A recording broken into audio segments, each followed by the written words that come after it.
Welcome to one of the most beautiful campuses in higher education.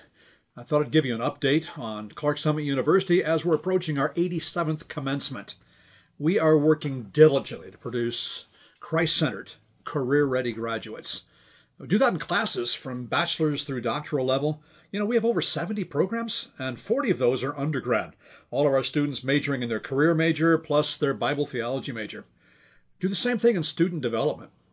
And we actually use the campus, and we teach the students all the soft skills they need to keep the job that their degree will get for them. We have over 25 schools that come in several times a year for what we call a run at the rec, an indoor track meet. And our students make that all happen.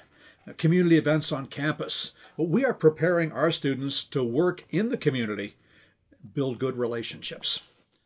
Chapel. We do Christ-centered career readiness in chapel. We expose students to great servants of God from all walks of life, people who can show them how to walk with Christ through challenging times.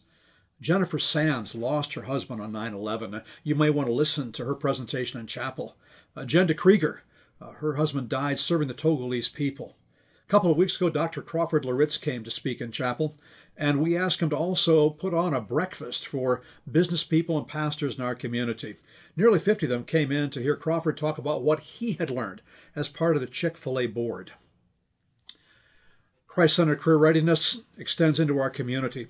Several years ago, a faculty member started Mission Scranton, and now one of our staff members takes students down there. They're down there several times a week, working in inner-city communities to help people there live victoriously, helping disadvantaged kids to learn the skills they need to succeed and share the gospel. They're investing hours down there. Check it out on Facebook, Mission Scranton.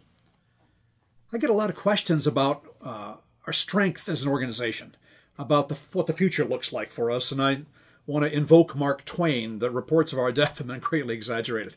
Hey, we've made tough decisions, and they're paying off.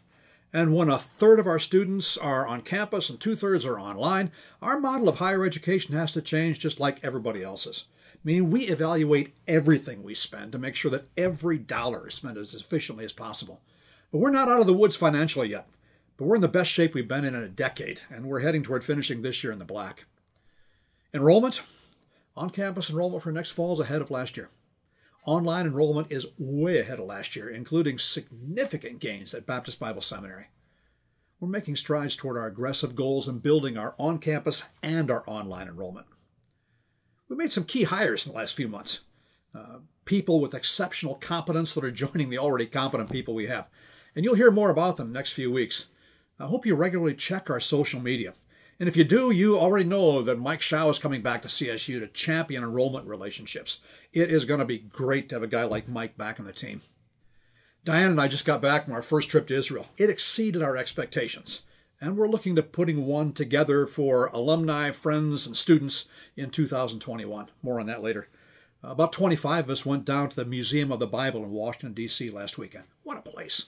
Man, what God's done through the Word of God. We're looking forward also to putting together a trip to Sight and Sound Theater this fall in Lancaster. We'll tell you more about that too. People have asked me, what surprised you the most about becoming a college president? And as you'd expect, there's just no shortage of surprises. But let me tell you, the biggest one was talking to alumni who think that the school must be ashamed of them. Really? Yeah, they're non-vocational ministry. They went through the program here, and maybe they were looking at pastoral ministry, or maybe they were looking at going to the mission field, and they didn't. How could the school be ashamed of alumni who have followed God exactly to where He wants them to be, who serve Him every day, working with all their heart unto the Lord? And we're proud of alumni like that, invested in their education in the right way. Great faculty and a solid curriculum and good support services, you need all that to be a great school. But that's not the measure of a university. The measure of the university is alumni. And we have graduates doing nearly everything with their education from here. The doctors, and they're leading businesses, and they're leading churches, and they're serving youth, and sharing the gospel through agriculture in the third world. We are excited about our alumni, and we're excited about the students that God is bringing us on campus, online, from all over the globe. We're moving forward, and I'm confident in God's direction for Clark Summit University.